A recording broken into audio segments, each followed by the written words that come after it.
हो सुनहु तात यहाँ अकथ कहानी समुझत बनई न जाय बखानी ईश्वर अंश जीव अविनाशी चेतन अमल सहज सुख राशि।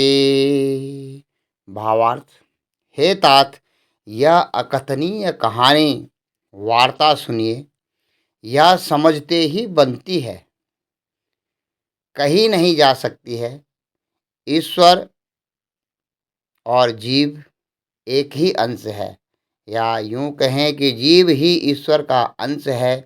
अतएव वह अविनाशी, चेतन, निर्मल और स्वभाव से ही सुख की राशि है। लेकिन मोह और अविद्या का पर्दा पड़ने से जीव अपने स्वभाव को भूल जाता है। यूं ही जीव इस मनुष्य योनि में जन्म लेता है तो वह अपने स्वरूप की उसको विस्मृति हो जाती है, या अविद्या का पर्दा उसके मन मस्तिष्क में पड़ जाता है। और कहते हैं, भूमि पड़त बा ढाबर पानी जिम जी वही माया लिपटानी। जिस प्रकार से स्वाति की बूंद ऊपर से जब स्वाति बूंद गिरती है, नक्षत्र की बारिश की बूंद जब गिरती है, धरती पर आकर वह मिट्टी के गंदले पानी के साथ मिलकर के गंदी हो जाती है, गंदली हो जाती है। और इसी प्रकार से जब जीव बच्चा जब माँ की कोख से जन्म लेता है तो वह ईश्वर का अंश होता है। और जैसे ही वह इस धरती पर जन्म लेकर के अपने रिश्तों में बंध जाता है, या मेरा बेटा है, या मेरा चाचा है, या मेरा भतीजा है, इस प्रकार के जब वो रिश्तों में बंध जाता है तो वह जीव भी अपनी जो उसकी सदचित और आनंद का जो उसका स्वभाव है, उस स्वभाव से विस्मृत हो जाता है, उससे भूल जाता है। नमस्कार मित्रों, जय हिंद, जय भारत और जय उत्तराखंड। मैं गौतम सिंह बिष्ट उत्तराखंड हिलांसी यूट्यूब चैनल से आपसे मुखातिब हूँ। आप और हम रामायण के दोहे, चौपाए, छंदों के भावार्थ में अपने जीवन की उच्चता को, उत्कृष्टता को पाने की कोशिश कर रहे हैं। और इसी चर्चा में आज हम भक्त के बारे में जानते हैं कि जीव कैसे अपने आत्म स्वरूप को भूल जाता है, और जब जीव अपने आत्म स्वरूप में लौटता है, उसके अंदर ज्ञान और विज्ञान का जब प्रकाश होता है तो उसको शांति, किस प्रकार की उसको शांति मिल जाती है। क्योंकि जीव का अपना स्वरूप ही अविनाशी है, चेतन है, निर्मल है और स्वभाव से ही सुख की राशि है। एक इतना अनंत सुख जीव के स्वभाव में है, लेकिन वह अपने स्वभाव को भूल जाता है। और इस माया जगत के जो यह प्रकृति का माया जाल है, इस माया जाल में फंसकर मैं और मेरा, तू और तेरा, इसके फेर में पड़ जाता है। और छल कपट पाखंड, झूठ, अन्याय और इसके बहुत बड़ी जो सेना है माया की, यह सेना उसको चारों तरफ से घेर लेती है।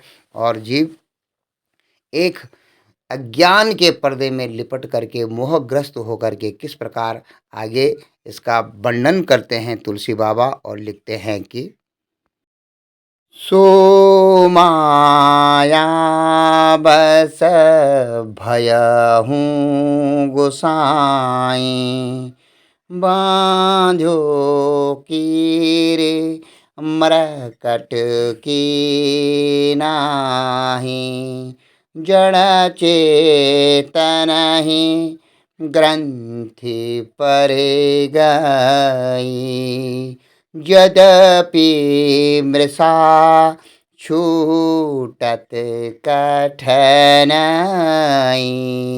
सो माया बस भयहूँ गोसाई।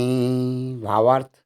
हे गोसाई, वह माया के वशीभूत होकर के तोते और बानर की भांति अपने आप ही बंध गया है। इस प्रकार जड़ और चेतन में ग्रंथि पड़ गई है, गांठ पड़ गई है। यद्यपि यह ग्रंथि मिथ्या ही है, तथापि उससे छूटने में बड़ी कठिनता है। नमस्कार मित्रों, जय हिंद, जय भारत और जय उत्तराखंड।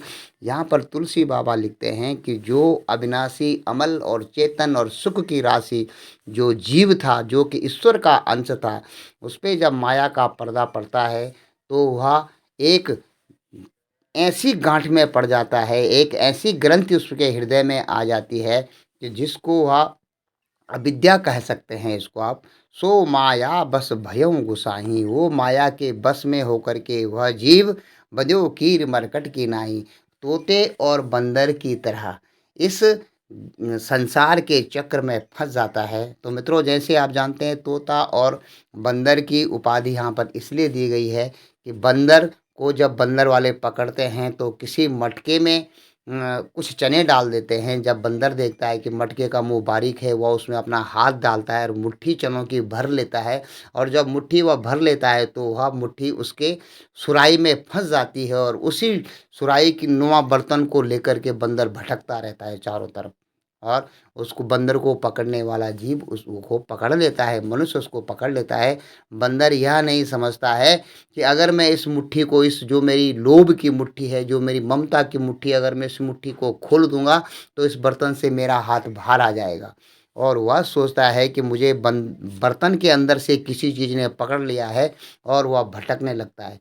इस प्रकार कोई धातुकार जो बर्तन होता है, एल्युमिनियम का हल्का सा, उस बर्तन को लेके बंदर भटकता रहता है और ज़्यादा दूर नहीं दौड़ पाता। तब तक उसके शिकार करने वाले, उसको बांधने वाले मद्दारी पहुंचते हैं और उसको अपना कैदी बना लेते हैं और वह जिंदगी भर उसी मद्दारी के इशारों पर नाचता रहता है। इसी प्रकार जीव के साथ भी होता है। और की कहते हैं, तोते को भी इसी प्रकार से बांधा जाता है। जब तोते को बांधने के लिए मिर्च लटकाई जाती है, हरी मिर्च, और नीचे पानी से भरा एक हांडी रख दी जाती है और उसमें एक पतली सी डंडी के ऊपर मिर्च को लटका दिया जाता है। और जब तोता मिर्च को खाने के लिए झुकता है तो तोते का आगे वाला हिस्सा भारी होता है, वह एकदम से नीचे की तरफ गिरता है और वह उस हांडी में लटके हुए उस जो रस्सी होती है, जो एक लकड़ी की एक बेस होती है, उस बेस को पकड़ लेता है। अब तोता छटपटाता है, देखता है कि अगर मैं लकड़ी को छोड़ता हूँ तो मैं नीचे हांडी में पानी में गिर जाऊँगा और मेरी मृत्यु हो जाएगी। और इस प्रकार तोता वहाँ छटपटाता रहता है उस लकड़ी की डंडी को पकड़े हुए और उड़ने की कोशिश नहीं करता है। और उस जब तक वह उस लकड़ी को नहीं छोड़ता है तब तक वह उड़ नहीं सकता है। और इसी धोखे में तोता भी अपने, जो उसको शिकार करने वाले होते हैं, उनके शिकार के फंदे में फंस जाता है।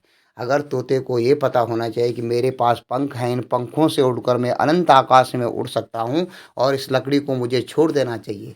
लेकिन इस मोह की लकड़ी को तोता नहीं छोड़ता है कि अगर मैंने लकड़ी को छोड़ दिया, अपने पंखों की वह अपने स्वरूप को वह भूल जाता है, परमात्मा के दिए हुए शक्ति स्वरूप को वह भूल जाता है और छटपटाने लगता है। इतने देर में उसको जाल, जो जाल में फंसाने वाले होते हैं, वे आते हैं और तोते को जाल में फंसाकर पिंजड़े में बंद कर देते हैं।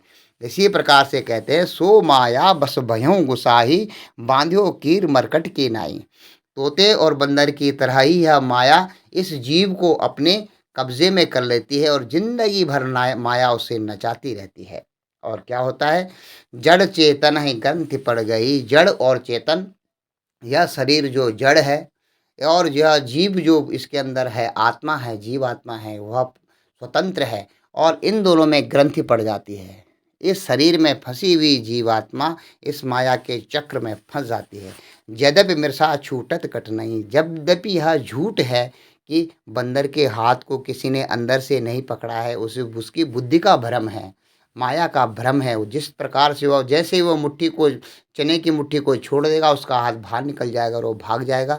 इसी प्रकार से तोते के साथ भी यह झूठा, उसको एक भ्रम जाल में फंसाया गया है। जिस प्रकार वह डंडी को छोड़ देगा, तोते अपने पंखों के साथ अनंत ऊंचाई तक उड़ सकता है। लेकिन यह मिर्सा झूठी गांठ तोते और बंदर के समझ में नहीं आती है। इसी प्रकार जीव के समझ में नहीं आ पाती है, या माया की जो पहेली है। और इसी माया बस में फंसा हुआ जीव जिंदगी भर नाचता रहता है। मोह ममता माँ, ये मेरा है, ये तेरा है, के फेर में पड़ा हुआ जीव अंत समय तक इस मनुष्य योनि को भोगता रहता है और अंत में मृत्यु को प्राप्त होकर अपने कर्मों के अनुसार अगले जीवन चक्र के फेर में पड़ जाता है। आगे तुलसी बाबा लिखते हैं कि तब ते जीव भयहु संसारी, छूटी ना ग्रंथि न होए सुखारी। सुति पुराण बहु कयहूँ उपाय, छूट ना अधिक अधिक उरझाई। तब ते जीव भयहूँ संसारी। भावार्थ, तभी से जीव संसारी, जन्म जन्मने मरने वाला हो गया। अब न तो गांठ छूटती है और न ही वह सुखी होता है। वेदों और पुराणों में बहुत से उपाय बतलाए हैं, पर वह ग्रंथि छूटती नहीं है, वरन अधिकाधिक उलझती ही जाती है।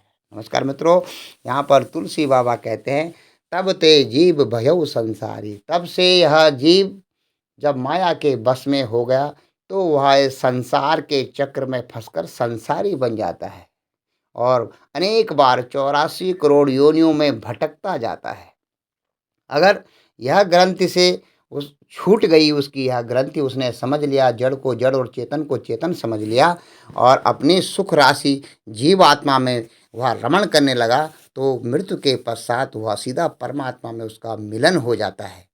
छूट न ग्रंथ होय सुकारी, और वह यह ग्रंथि उसकी छूटती नहीं है। जो गांठ है जड़ और चेतन में, जो माया की गांठ पड़ी है, यह उससे सुलझाई नहीं जाती, छूटती नहीं है उससे, और वह कभी सुखी नहीं हो सकता है। वह भटकता रहता है, काम क्रोध लोभ मोह ईर्ष्या छल अज्ञान कपट पाखंड झूठ में ही वह पूरा जीवन बिताता है और 84 योनियों के चक्कर में फंस जाता है। सुत पुराण बहु कयु उपाय, श्रुति वेद पुराण बहुत से उपाय कहते हैं, छूट न ग्रंथ अधिक उर्जाई। और यह ग्रंथ फिर भी छूटती नहीं है, क्योंकि मोह रूपी गांठ उससे काटी नहीं जाती है। और मोह रूपी तलवार, मोह रूपी पेड़ को जब तक आप ज्ञान और वैराग्य की तलवार से नहीं काटेंगे, तब तक यह ग्रंथि है, यह गांठ खुलती नहीं है और अधिक से अधिक उरसती जाती है। क्योंकि जीव कर्म कांडों में पड़ जाता है। जिस प्रकार वह किसी की उन्नति देखता है तो बोलता है, इसकी उन्नति अधिक हो रही है, मेरी कम हो रही है, जरूर मेरे ऊपर किसी ने जादू टोना कर दिया है। और इस प्रकार से अपने आत्मस्वरूप को भूलकर वह भटकने लगता है। और शीशे में जिस प्रकार से कुत्ता अपने ही स्वरूप को देखकर शीशे में अपने ही अश्क के ऊपर भौंकने लगता है, चिल्लाने लगता है, झपटने लगता है, काटने को दौड़ने लगता है, उसी प्रकार भी जीव अपने भाई बहनों में ही इस प्रकार से अधिकार, अब दूसरा रूप देख करके अपनी आत्मा का स्वरूप न पहचान कर उनके ऊपर उनको काटने को दौड़ता है और उनको पर समझता है। और वो ये नहीं समझता है कि उसके अंदर भी वही आत्मा है जो आत्मा सामने वाले के पास में है। और इस प्रकार यह ग्रंथि छूटती नहीं है। आगे तुलसी बाबा लिखते हैं रामायण के प्रसंग में कि जीव हृदय तम मोह विशेषी, ग्रंथि छूट किम परहि न देखी। अस संयोग इस जब करही, तब हूँ कदाचित सो निरुआई। जीव हृदय तम मोह विशेषी। भावार्थ, जीव के हृदय में अज्ञान रूपी अंधकार विशेष रूप से छाया रहता है, जिसे कि संसार की भाषा में मोह कहते हैं। मोह ममता अज्ञान, यह एक ही रूप है और जीव के हृदय में यह अंधकार रूपी मोह छाया रहता है। इससे गांठ देख ही नहीं पड़ती उसको। यह जो गांठ है जड़ और चेतन में, यह दिखती ही नहीं है, क्योंकि वह मोह के फंदे में फंसा रहता है। छूटे तो कैसे? अगर जब गांठ देख ही नहीं सकता है तो छूट उसे सुलझा किस प्रकार से सकता है? जब कभी ईश्वर ऐसा संयोग जैसा आगे कहा जाता है, कहते हैं कि जिस प्रकार वेद पुराणों में और रामायण में तुलसी बाबा ने कहा है कि जब संयोग ईश्वर उपस्थित कर देते हैं, तब भी कदाचित यह ग्रंथि छूट पाती है।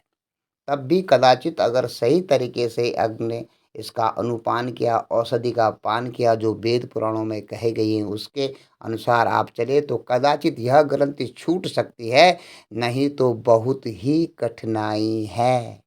अगर आप इसको ज्ञान के अपने बुद्धि के ज्ञान के द्वारा सुलझाना चाहते हैं, तो इसमें फिर नाना प्रकार के रूप रस गंध शब्द स्पर्श और जो देव हैं, जो अनेक आपके जो झरोखे हैं, ज्ञान के झरोखे हैं, उसमें बैठे देव उपाधि करते हैं, नाना प्रकार की उसमें विघ्न डालते हैं। और ये इसका एक बहुत बड़ा वर्णन तुलसी बाबा ने लिखा है। कभी आपको रामायण पढ़ने का मौका मिले तो ज़रूर पढ़िएगा।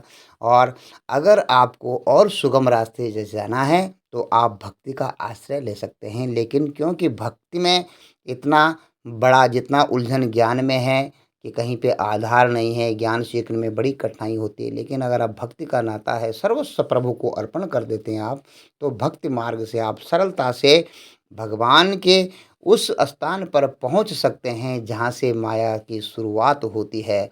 या यूं कहें कि आप मद्दारी जम्बूरा होता है, अगर वह मद्दारी के साथ उसका सही संबंध है तो मद्दारी के पूरे काले जादू के खेल को जम्बूरा जानता है कि वह किस प्रकार का खेल दिखा रहा है। और जो लोगों को सामने दिख रहा है जो मायाजाल, वह जम्बूरे के नज़र में नहीं पड़ता है। अगर आप जाल डालने वाले परमात्मा जो माया जाल सारे जग पे डाला हुए है, उस परमात्मा के पैरों के पास चले जाते हैं तो आपके ऊपर जाल कभी नहीं पड़ता है। जय हिंद, जय भारत और जय उत्तराखंड। आप सबको यहाँ तक सुनने के लिए मैं बहुत बहुत नमन, वंदन और अभिनंदन करता हूँ।